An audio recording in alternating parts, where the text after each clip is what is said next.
Okay, my name is Lemi. My friends call me Lemi Garioku. The reason is obvious. I put my last name first. I'm a fine artist, graphic designer, and illustrator. Born, bred, and buttered in Lagos. I'm proud of it. I made a career out of record sleeve designing. I have designed over 2,000 album covers, record sleeves, since 1974. That's 38 years now. But my call to fame is the body of works of album covers that I did for Fela Anikulapo Kuti's musical career. As an individual, I did most of the covers. The whole of Fela's career probably has about 52 albums or so. I singularly designed 26 albums. And it's a movement of sorts. From 1974 to 1993, that's 3 decades spanning, 3 decades, 19 years, spanning 3 decades, 70s, 80s, and part of the 90s. So that's my contribution.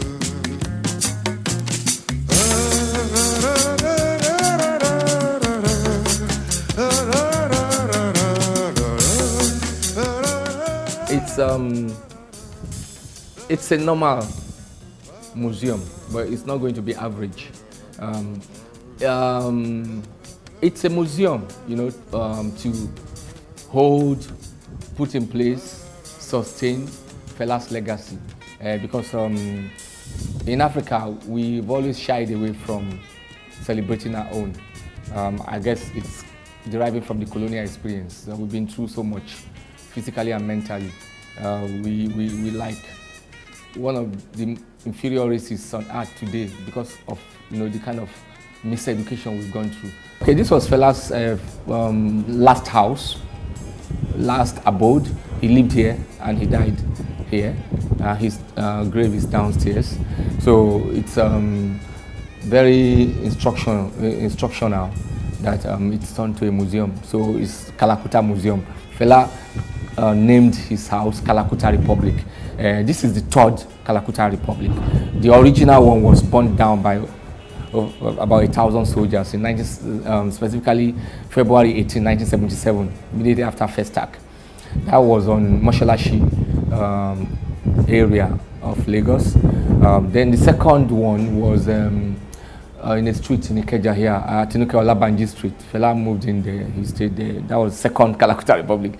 So eventually he built this by himself. Even the original was his mother's house. So this is real Fela Kalakuta.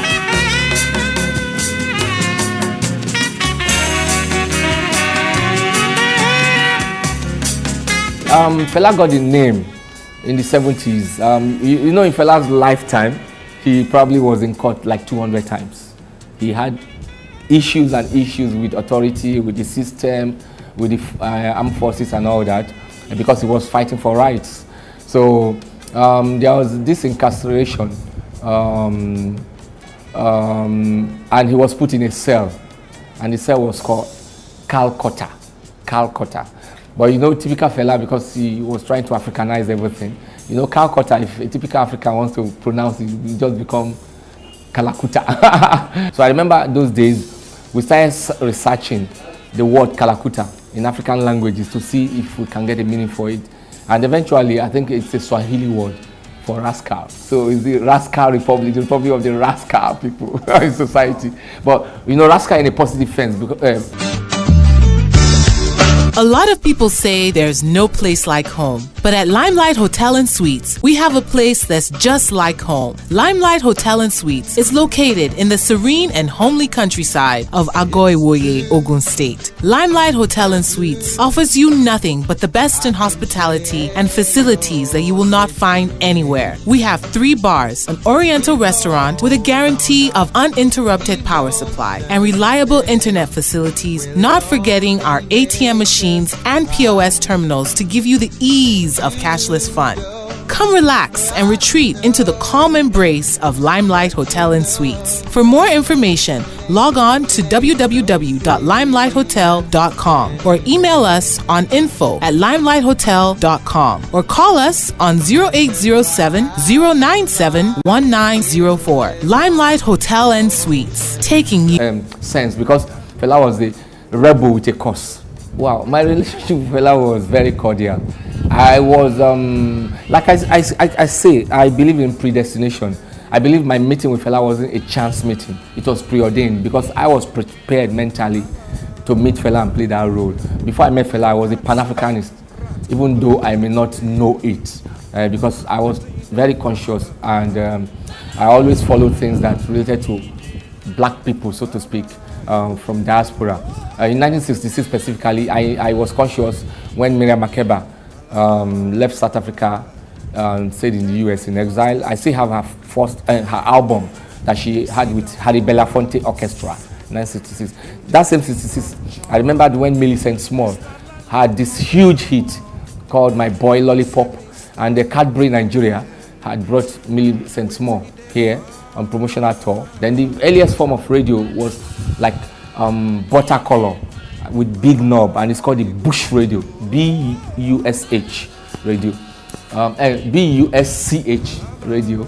On radio, when I listen to Millicent Small's songs, the hits were played every minute, I thought she was a white lady.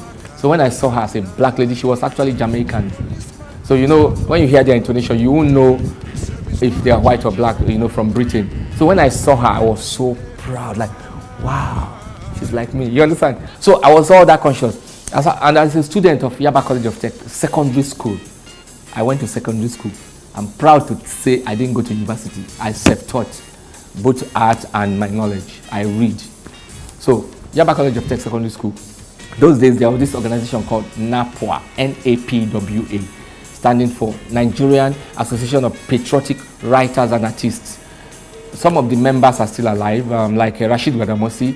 He was here on Monday. He was Fela's bosom friend. There was Naiwo Sahon, he's still alive. He's a rebel poet.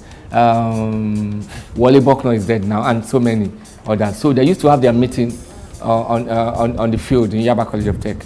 After the meeting, Fela would give a free show. That was 1972. And I would watch Fela. Little did I know in 2 years, my destiny was going to cross with him. So I had the privilege.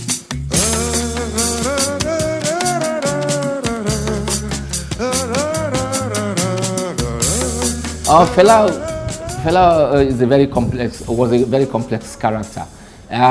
For people like that, there are people who are sent on a mission, a very big mission. We are all here on a mission, but his mission was so huge, so he had to be so complex. Fela, first and foremost, was a very egalitarian being. He was a humanist, humanitarian. You understand? He was a rebel, radical, revolutionary, warrior, soldier. You understand? Multi-genius, highly talented. You understand? For people like Fela to be, institutionalized, have a museum where people can come and learn about their lifestyle and all of what they stood for, it's very, very viable. It's very, very good for social re-engineering. This society needs to be re-engineered. You understand? So young people, it's not even age. It's not just young people. Age is a number to me. So any human being needs to learn. That we live to learn, and we learn to live. So any human being who is interested in knowledge can come here and find out about Fela. Who is Fela? What did he stand for? What was he talking about? What was his lifestyle? And you could get inspired. You could get inspired from different facets of his life. So that's why the museum is very vital.